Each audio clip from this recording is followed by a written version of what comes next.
Magandang araw uli mga kapatid, kapuso, kapamilya.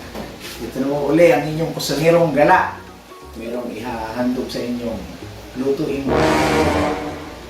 Ang ating po iluluto ngayon ay bahaw na kanin. Usually, ginagawa natin ito ay sinangag. So, bibigyan natin ng kaunting twist yung sinangag na kanin. Pag ito na luto natin, para tayong kumain doon sa kilalang fast food chain. Ang ating pong ricado ay oyster sauce, paminta, liver spread, spring onion or sibuyas na Tagalog, bawang, yung pinakamalambot na parte ng kangkong, talbos ng kangkong sa sibuyas. Itlog na pinate o scrambled egg, saka yung ating bahaw na kanin. Kung kayo ay maraming tirang bahaw, usually pag sinangag natin yan, minsan yung mga bata, yung mga anak natin, hindi nila pinapansin, lalo na pagka ang ulam ay tuyo. No? Mabuti kung ang ulam mo ay ham o kaya spam, papansinin ng mga bata, mga libubos. Luto na tayo. Unang gawin natin, prituhin muna natin yung itlog, yung scrambled egg. Binati ko na ito kanina, lagyan natin ng kaunting salt para marami lasa. Nung nakaraang episode natin, bagyo eh.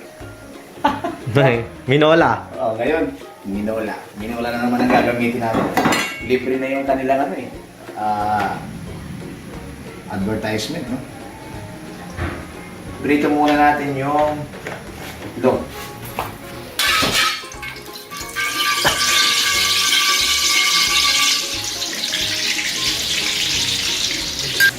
Scrambled egg siya. Ngayon pag-topping sa atin mamaya. Doon sa mga subscriber namin, lalo na yung medyo malalayo sa syudad, salamat nga pala sa mga nag-subscribe ha. Thank you. Share nyo pa para dumami matuto ng mga simpleng lutuing bahay. Doon sa mga malayo sa syudad, malayo doon sa fast food chain ng mga kilala, lalo na pag nakikita ng mga bata, hihiling sila, pupunta tayo doon sa, kung malayo, pwede nyo po itong gawin. Parisan nyo lang ng Shanghai. So, aakalain ng mga bata na binili nyo doon sa Chow. Okay? Sabi lang muna natin to. Fry tayo ng garlic. Kalahati lang kasi gagamitin natin mamaya sa sauce. I-medyo papulahin natin yung golden brown natin yung onion. Para yung typical na nagsangag ng kanin. Yung bahaw na kanin.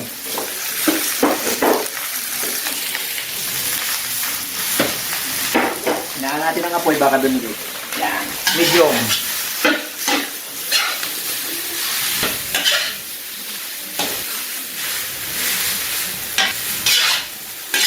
Pag marunong paikot ng kawali, katulad ng ginagawa ni Chef. Diba sa bahay na ako natuto.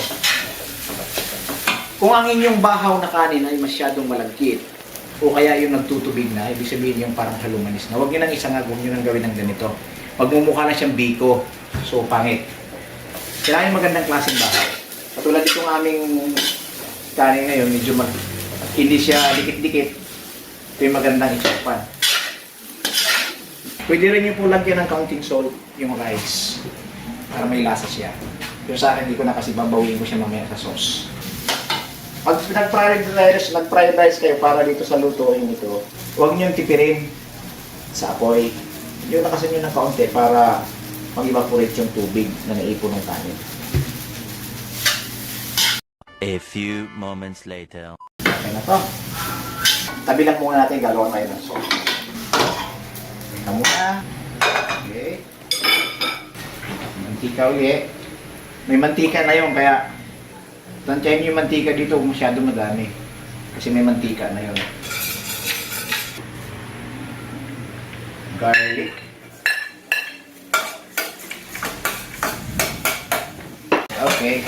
Nakalimutan ko guys, gagamit nga pala tayo ng giniling na pork. Halagang 50 pesos.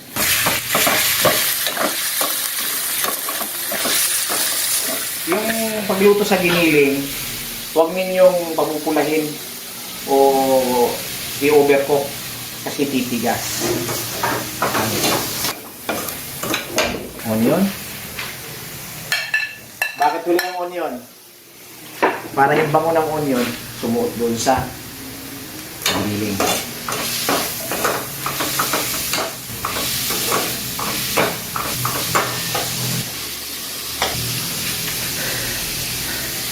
Liver spread. Kalahati lang, huwag itong isang buong lata. Itira ninyo yung kalahati kasi pwede nyo pang gamitin sa ibang luto nyo.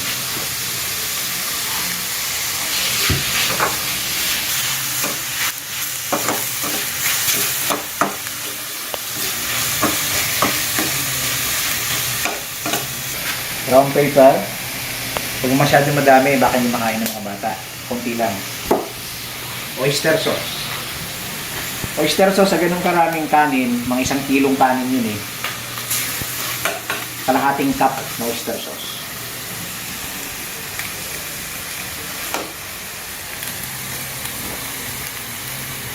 Yan. Hinaan ang apoy, medium fire na. Tutubigin ang kanya. Dahil doon sa water content ng biniling na karne.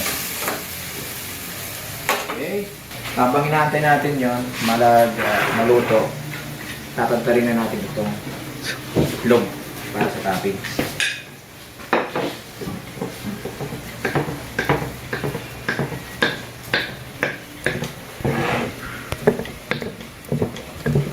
Nagamit ko na naman yung pandiin ng kung kutsilyo eh. Yung aking kampit.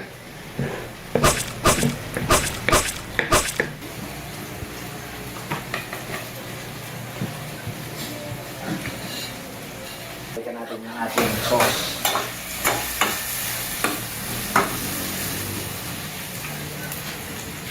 Ang ginamit po natin parte ng kangkong ay yung pinakamalambot na parte, no?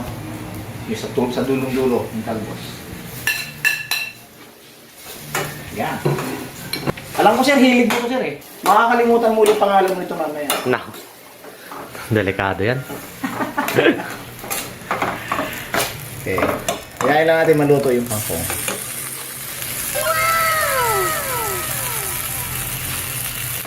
Saglit lang itong lulutuin mga kapatid. Shoutout kay sa mga kapatid sa hanap buhay, kay Sergeant Christian Bares, kay Sergeant Riley Kusipag, kay Sergeant Shanley Chang. Mga bro, try nyo to sa bahaw yung kanin. Huwag yung basta-basta lang sangag. Okay. Luto na siya. Ay ng apoy. Lagay ang itlog dun sa sinangag. Yan. Yan.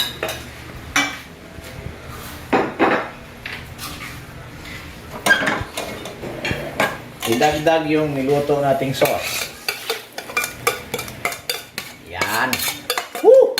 Bango! Haluin para magpantay-pantay siya. Yan. Anong amoy, sir? Naalala mo na yung paborito mong i-take out? Naka-face mask ako. Mamaya ka mamaya. Yung paborito mong i-take out? Chowking. Sa chow.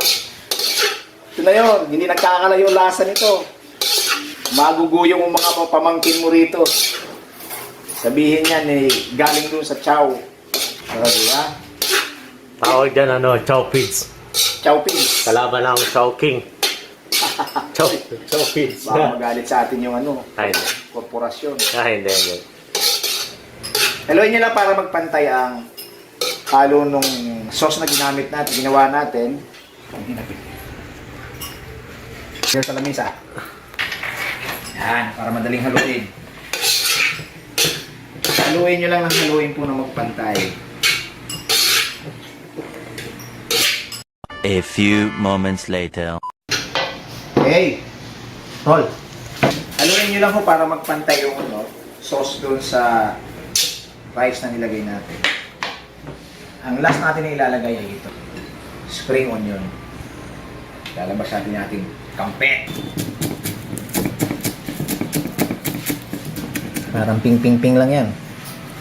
Ping-ping-ping-ping lang yan. Ayan. Ilagay nyo sa lalagyan. Samahan nyo ng Shanghai. Ha! Sabihin ng inyong anak, saan po galing ito, Papa? Mama? Haluin ulit para yung sibuyas, yung spring onion na nilagay natin ay maluto. Okay! Luto na po ang ating sinangag ala chow ng Pidiricos, ang lutong bahay. Sana may naiambag po kami sa inyong kaunting kalaman sa pagtitipid ng ating nihahain sa ating pamilya, lalo ngayong may pandemya. Maraming salamat po. Sunod na video, abangan ninyo kung paano lutuin ng napakalambot ang adobo sa gata ng pugita. Yun ang sunod naming video. Bye-bye!